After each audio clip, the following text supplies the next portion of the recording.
you What there. do you know? People came and joined. We were just so wrapped up. Just so many, all the conceptual physics. Just Physics is just so enlightening it's my passion. and enrapturing. Yeah, you know, that nursing degree you're going to get in, like, physics. Well, buddy, that is where it's at. Alright, guys. Hello and welcome back to the March 2023 edition of Life with EmShan. It's another senior shoutout vlog, and my special guest today is Olivia Baden, aka Olivia the Gentle. Hello. Woo! Everyone give a warm hello to Olivia. So, Olivia, why don't you start with, like, how you heard about the Dream Team, how you became part of the Dream Team? Yeah. First impressions. So I was a freshman. It was spring semester, and I was looking for a job, and I reached out to Suzanne Lefevre, the assistant dean of nursing, and just asked if there were, like, any nursing opportunities, employment, either like working on campus or something off campus that she knew of. Mm-hmm. And she sent me all the information about Emily and said that this would be a really good opportunity for me. So I reached out and got an interview scheduled with them, like, I think it was maybe March 9th or something, like right before, because March 11th was the day that they sent us all home. So very close to, like, we didn't know anything at the time. We didn't know that that was coming, but I interviewed, and I remember just being, like, sitting down, and Mom Squad was like, oh, can I get you a coffee? Can I get you a tea? I was like, what kind of interview is this? This is not what I expected. An interview where they offered me drinks? Like, what? Yeah, and I just remember we basically just had a conversation. I genuinely love this job so much, and because I love it, like, I talk about it, and I tell people what I do, and tell people what a good experience I have had here. And because of that, just in me talking about it, people would be like, oh, like, that sounds so interesting. Like, do they need more people? So through doing that, yeah, I've recommended, I think it's 4 or 5 people now. Mm-hmm.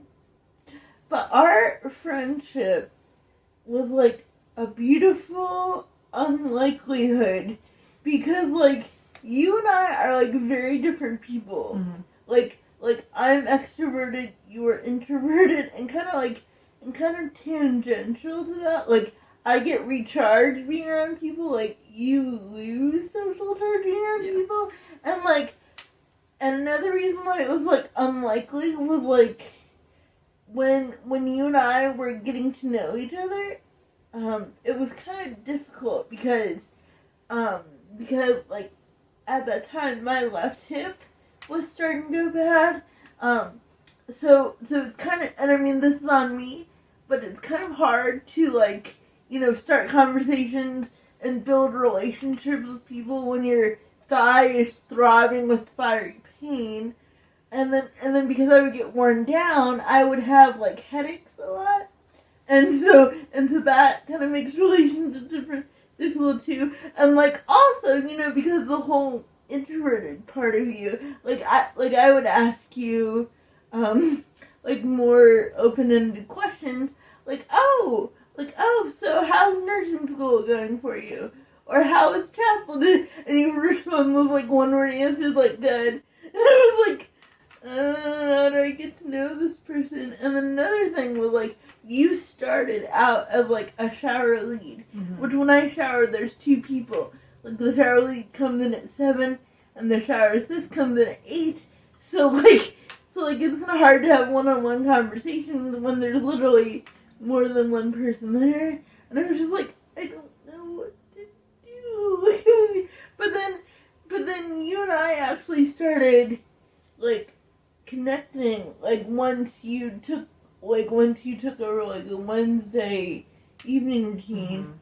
And then you and I honestly started talking about, like, theology and history, like Martin Luther, and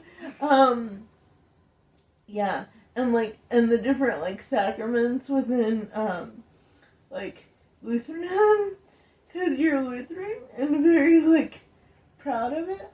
And so we connected over, like, history and theology, and then it was like, aha! that's what we needed, was a one-on-one conversation. But then we also like to, but then we're also not like that cerebral too. Like, we love a good rom-com and like.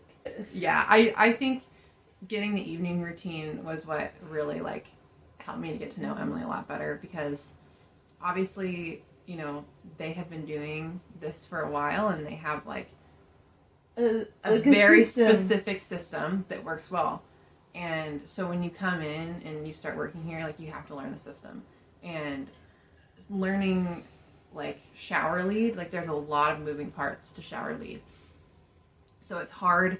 I'm someone who's very like, I'm detail oriented and I want to be like good at my job and I want to like do the task correctly. So I can get kind of in a one-track mind of like, okay, I need to like shower her perfectly. Yes. And then, you know, having like social conversation while doing that is difficult. Right. So switching over to the evening routine, I think did I switch over? You switched over. When did I switch? Halfway through sophomore year. Okay. Yeah. That sounds right. Yeah. Your sophomore year. Yeah.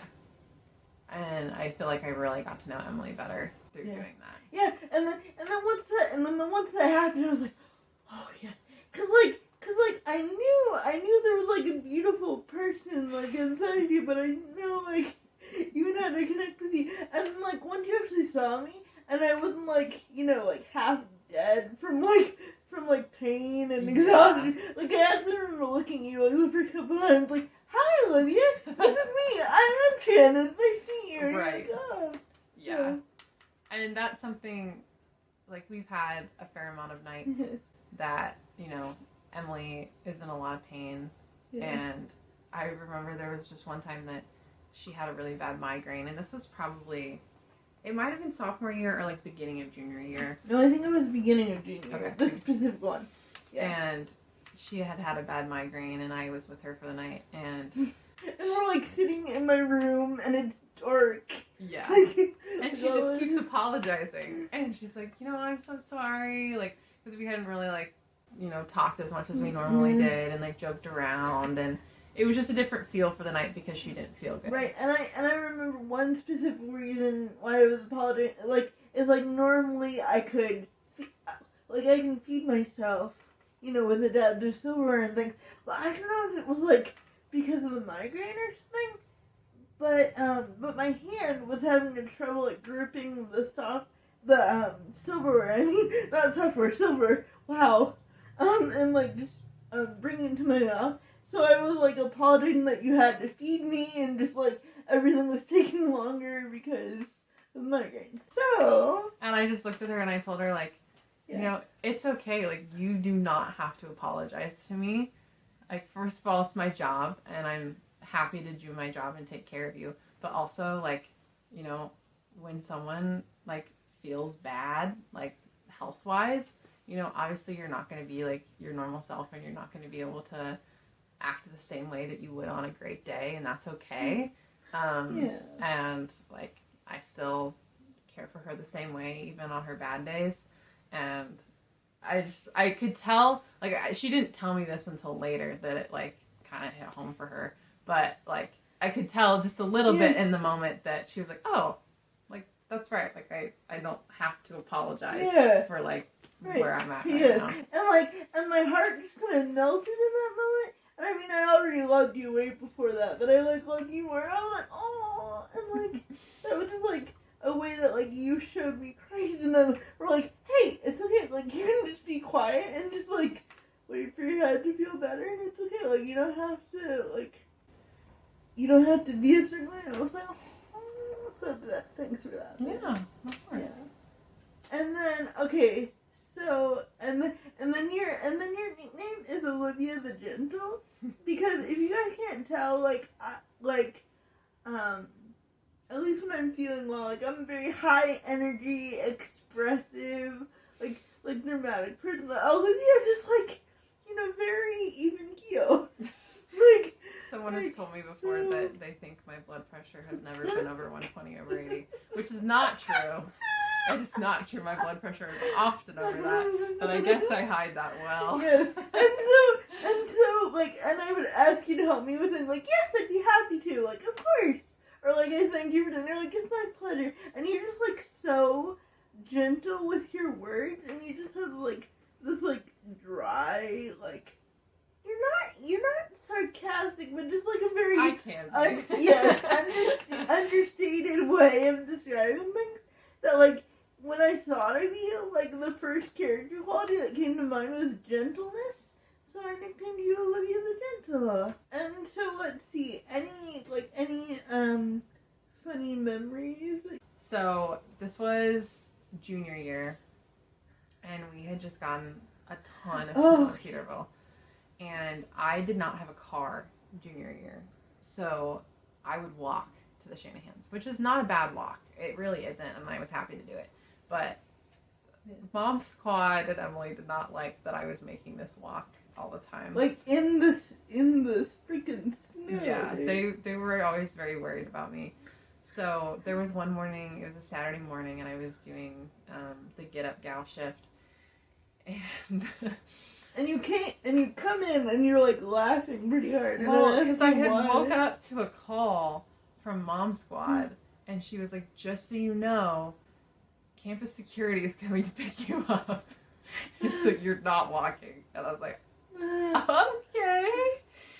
So campus security rolled up to my dorm, and I guess I expected to sit like in the front seat because they were just driving me like 2 minutes. But there wasn't room for me in the front seat because campus safety has like computers and stuff in the front seat. So I got in the back seat. So you got in the back seat. Like I was a prisoner. Like you're some kind of like convict or something. And then campus safety drops me off.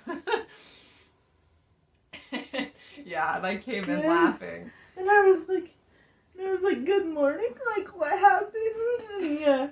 And Mom's Squad was already prepared and hands me a cup of coffee. And I was like, oh, like, thank you. And she's like, I have to get your picture. And yeah. And she takes my picture, and I was like laughing about, what had just happened. And then she was like... Because you told her about being in the back of the cruiser. Yeah, which she thought was very funny. And then she showed me the picture. She's like, it's your mugshot. Right. And she just like doubled over laughing, like she thought it was the funniest thing ever. And it was very funny. And I texted my mom, and I was like, hey Mom, rode in the back of a cop car today. What did your mom say to that? I feel like that's a great question. I don't think she was too concerned because I think she trusts me enough that she figured it was a joke. Right. Hopefully. Yeah, and then this next story is more recent history. And to be clear, I think I played a bit of a smaller role than what you think, Deb, as much as I love you, but we'll still share that. So, all right. Well, it started... Emily is good at many things. And... Remember the fact that I'm very social and extroverted? That's important. Yes. So, the story started... This is connected, but also not connected. Yeah. So you can cut this part out if you don't want the whole thing in. It's fine. But, so we had gone to Fall Missions Conference, or Fall Bible Conference. Like Olivia and I together. Yes. I was working the evening shift, so I went with her. Yeah, it was a Wednesday night. Mm-hmm. Fall Bible Conference. And Fall Bible Conference finishes, we're getting ready to walk out, and I get caught in this conversation with this person. And I'm someone, I'm a people pleaser. Sometimes I don't want to be, super abrupt. But the conversation has just been going on for a while, and I'm like, I'm working right now. I don't really want to, continue this conversation. Yes. But I was like, how do I get out of this conversation? And eventually I did get out of it, and I was able to say bye to the person, and we're walking out. And Emily just looks at me, and she was like, well, it's a good thing you got out of that conversation, because I was about 2 minutes away from having a medical emergency. So yes. I thought it was so funny. I just need to take Emily everywhere I go So just in case I get in a bad situation, Emily can just bail me out. Right. To be like, because I can tell you were gonna like uncomfortable, so I was like sitting there like, do I intervene? Do I just let her get it? No. Do I fake a heart attack? Like, and like to be clear, I was like gonna like do something a little bit lower key, like, oh my goodness, I have to go to the bathroom right now. Like, we have to run to the BTS. Like, So, I really would have loved to have seen that yes. happen, but maybe next time. I've actually done that before. Don't do that. So then we're leaving, because this all happens on the same night. We're leaving the DMC, and we run into a guy. Yes. And I say hi, because it's a friend of mine. And she says hi. And we're like, oh my gosh, we both know this guy. Mm-hmm. We stand there and we talk for a while, having a good conversation. And then I say to the guy, because I knew that you liked him, but I didn't know that he liked you, but I was starting to pick up those vibes. So I'm like, aha. So I said to the guy, I was like, hey, so-and-so, why don't, it's getting kind of dark, why don't you walk us home? And then I made sure to either stay, like, in front of or, like, behind the two of you so that you guys could just carry on a separate conversation. And I'm just very pleased with myself the whole time. Well, what's funny is she says that she knew that I liked him at this time. I didn't even know I liked him at this time. Well, because you had told me a couple weeks before that. Had I? Yes. That's why I started scheming. Like a couple weeks before, like how I could get you guys to talk more, just to see if there was something there, because you had mentioned that you liked. Yeah. Otherwise, I wouldn't have like. Okay. Yes. I wasn't sure. I wasn't sure that I completely liked him, but I was like, yeah, maybe. And Emily very much had picked up on that and right. started wingwomaning without me even realizing. Yeah. I did not pick up on the fact that she was like scheming. Yes, and a little bit before that, and this happened like before.